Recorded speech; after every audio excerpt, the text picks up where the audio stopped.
అందరికీ నమస్కారం. కూటమి ప్రభుత్వం అధికారంలోకి వచ్చినాక తెలుగుదేశం అధినేత చంద్రబాబు నాయుడు గారికి చాలా తలనొప్పులు ఎక్కువైపోయాయి. ఎవరిని కదిలించినా నాకు పదవి అని పదవుల వేట కోసం నియోజకవర్గాల్లోని నాయకులందరూ కూడా చంద్రబాబు గారిని ప్రసన్నం చేసుకుంటాకి రోజు పార్టీ ఆఫీస్ చుట్టూ, సీఎం ఆఫీస్ చుట్టూ తిరుగుతూ ఉన్నారు. అవసరమైతే కొంతమంది ఢిల్లీకి కూడా వెళ్ళొస్తున్నారు. ఢిల్లీ ఉంటే ఢిల్లీకి కూడా పోతున్నారు. అలాంటి పరిస్థితి ఉంది ఇవాళ కూటమిలో. మరీ ముఖ్యంగా తెలుగుదేశంలో చాలామందికి 21 + 10 31 మంది ఎమ్మెల్యే సీట్లు త్యాగం చేసిన లీడర్స్ ఉన్నారు నియోజకవర్గ స్థాయిలో. వాళ్ళంతా కూడా ఎమ్మెల్సీలో లేకపోతే ముఖ్యమైన పదవులు ఇస్తారని ఎదురుచూపులు చూస్తున్నారు. వాళ్ళల్లో మొదటి వరుసలో ఉన్న వాళ్ళు కొంతమంది ఉన్నారు, టాప్ ప్రయారిటీలో ఉన్నాళ్ళు.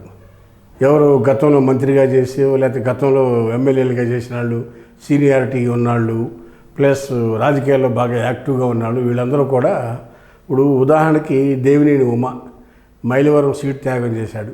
ఆయన గతంలో మంత్రిగా చేశాడు, గతంలో 4 సార్లు ఎమ్మెల్యేగా పనిచేశాడు. కృష్ణా జిల్లా రాజకీయాల మొత్తాన్ని వండి చేత్తో నడిపిన వ్యక్తి ఆయన ఖాళీకి కూర్చున్నాడు, ఇది అధినాయకుడు మాట ప్రకారం.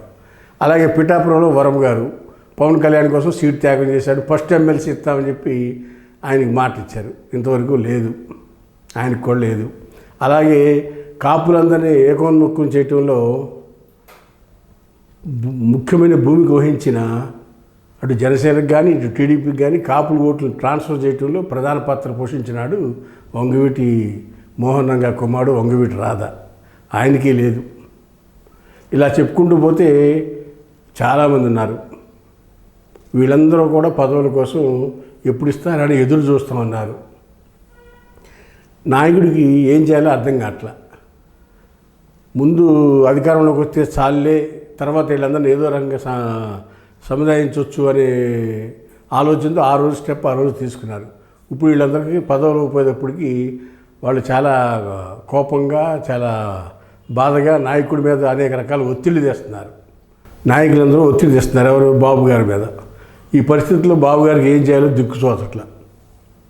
మొన్న 5 వస్తే 2 మిత్రపక్షాలకు పోతే 3 ఇద్దామంటే ఆ 3 క్యాస్ట్ ఈక్వేషన్లో 2 బీసీకి 1 ఎస్సీకి వెళ్ళిపోయారు. వాళ్ళు పార్టీ కాదంటే పార్టీనే అయినా కానీ వాళ్ళకి 30-40 ఉన్నప్పుడు ఇచ్చుకోవాల్సిన వ్యక్తులు వాళ్ళు.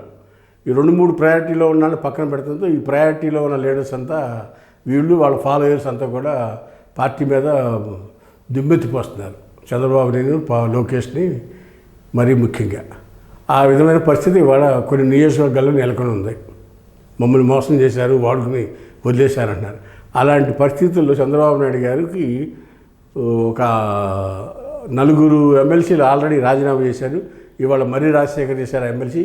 ఈ 5 అన్నతో వస్తే త్వరగా కొంతమందిని అకామిడేట్ చేయొచ్చు అనేది చూస్తున్నాడు. ఆ 5 చేద్దామంటే కౌన్సిల్ చైర్మన్ ఆయన ఈ రాజీనామాని యాక్సెప్ట్ చేయట్లా. దీనికి మార్గంలో మధ్యగా కౌన్సిల్ చైర్మన్ మీద అవిశ్వాస తీర్మానం పెట్టాలి అనేది ఒక ప్రపోజల్ తీసుకొచ్చి దాన్ని ప్రచారం చేస్తారు. కౌన్సిల్ చైర్మన్ మీద అవిశ్వాస తీర్మానం పెట్టి దించేయగల బలం ఉందా లేదా అనేది ఈక్వేషన్ స్ట్రాటజీని రచిస్తూ ఉన్నారు తెలుగుదేశం పెద్దలు. అలా కౌన్సిల్ చైర్మన్ దించేసి వీళ్ళ మనిషిని కనుక ఎక్కించుకోగలిగితే వీళ్ళకి తిరుగుండదు కౌన్సిల్లో కూడా. ఆ విధంగా కూడా కృషి చేస్తూ ఉన్నారు. అది జరిగితే కనుక వెంటనే ఈ 5 రాజీనామాలు యాక్సెప్ట్ చేయొచ్చు. ఇంకో 10 మందిని పార్టీలోకి తీసుకొచ్చే ఆలోచనకు వస్తామన్నాళ్ళు ఎదురు చూస్తున్నారు. వాళ్ళని కూడా తెచ్చుకోవచ్చు, వీళ్ళందరికీ పదవులు ఇచ్చుకోవచ్చు. ఆ విధంగా ఆలోచన జరుగుతూ ఉంది. అది కాకపోయినా ఈ 5 రాజీనామా ఎత్తి కొంతమంది వరకు సర్దొచ్చు అనేది ఆలోచన ఉంది.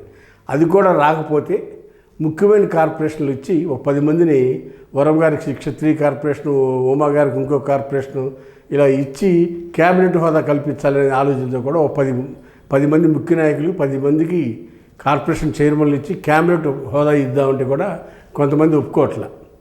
మేము కార్పొరేషన్ చేయము, మాకు ఎమ్మెల్సీలే కావాలని పట్టుబడుతున్నారు.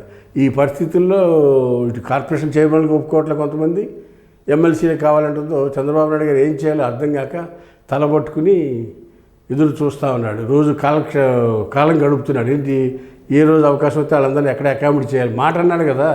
మరి ఆయనకి కూడా బాధ ఉంటుంది. అరే నాతో ఈ నెల నుంచి ఉన్నారు, వాళ్ళ కోసం నేనేం చేయలేకపోతున్నాననే బాధ ఆయనకే ఉంటుంది. వాళ్ళు కూడా రోజు కలిసినప్పుడల్లా రిక్వెస్ట్ చేస్తూ ఉన్నారు. దాంతో చంద్రబాబు నాయుడు గారు తలపట్టుకుని కూర్చున్నాడు. ఈ నాయకులందరినీ ఏదో దారిలో తొందరగా అకామిడేట్ చేయాలనే విధంగా ఆలోచిస్తూ ఒప్పుకున్న వాళ్ళకి కార్పొరేషన్లు ఇచ్చి 50 కార్పొరేషన్లు సిద్ధం చేశారు. త్వరలో 2-3 రోజుల్లో పదవుల పంపిక జరుగుతుందనేది అందరూ కూడా ఎదురు చూస్తూ ఉన్నారు.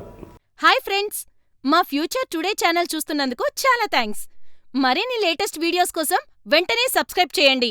అలాగే ఈ బెల్ని కూడా రింగ్ చేసేయండి. మా లేటెస్ట్ వీడియోస్ నోటిఫికేషన్స్ అన్నీ మీ మొబైల్లో వస్తాయి. మా వీడియోస్ మీకు నచ్చితే లైక్ చేయండి, షేర్ చేయండి, నచ్చకపోతే కామెంట్ చేయండి.